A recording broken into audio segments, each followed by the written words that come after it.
This piece of environmental vandalism only increased the pressure on Schwarzkopf to launch the ground campaign. His plan was a masterpiece of strategic deception. The main attack would appear to come down here, across Kuwait's southern border. 40,000 American Marines would thrust up into the Iraqi defenses. Alongside them, troops from other coalition countries, including large forces from Syria and Egypt. Their job was to make Saddam think they were just the start of a much larger attack from here in the south. But Schwarzkopf's main blow would come not from the south, but from the west. Under the cover of the air war, he had secretly shifted the bulk of his army, 1,500 tanks and nearly 300,000 men, up to 300 miles off to the west to launch a giant left hook. His main heavy tank force, with Britain's men and tanks on their right flank, were waiting for the signal to burst into Iraq and swing east into Saddam's Republican Guard divisions, dug in on the Kuwait-Iraq border. On the 24th of February, 1991, the ground attack began.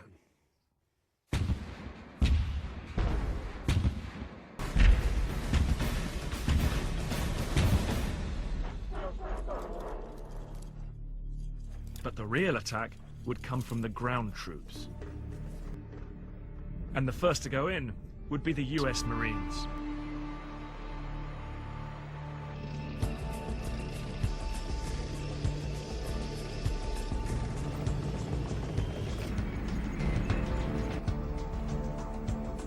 Coalition commanders expected the Marines to be able to penetrate just a few miles into the heavy Iraqi defenses, with as many as 1 in 3 of the Marines being killed or injured.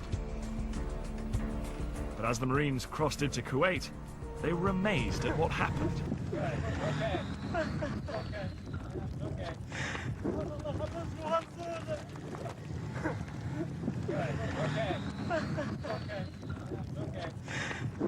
All right. The Marines continued forward into Kuwait. The Marines were scoring a major success in their thrust up here into Kuwait, almost too successful. They and the Arab forces to the east and west of them were fast heading for Kuwait City.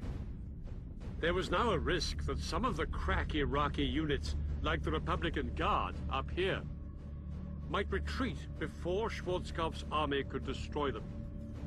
So he brought forward the timetable for his main attack. He ordered his big left hook, including Britain's tank force, to go in 15 hours ahead of schedule. The British would go for Kuwait, and the US tanks would head for the Republican Guard.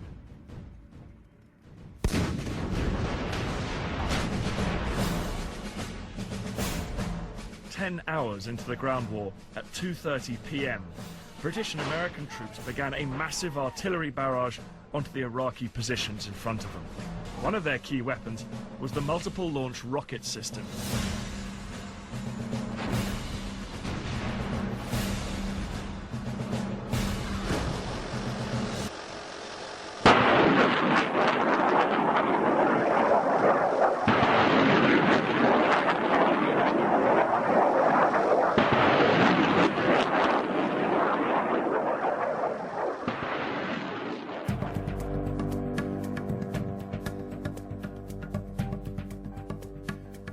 As the artillery died down, more than 150,000 coalition troops and over 1,500 tanks began their advance.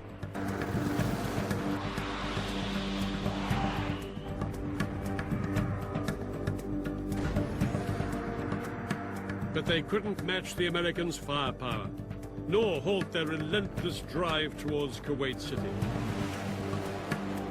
The British and American troops had to keep up the speed of their advance. Saddam's army was collapsing by the minute, and every minute counted if Schwarzkopf was to be able to destroy the bulk of Iraq's military equipment before it escaped.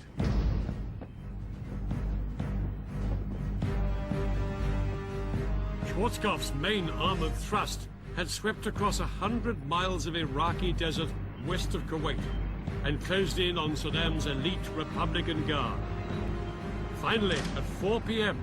on the 26th of February, they came face to face. The gunner in the lead American tank quickly fired off a shot at one of the Iraqi tanks.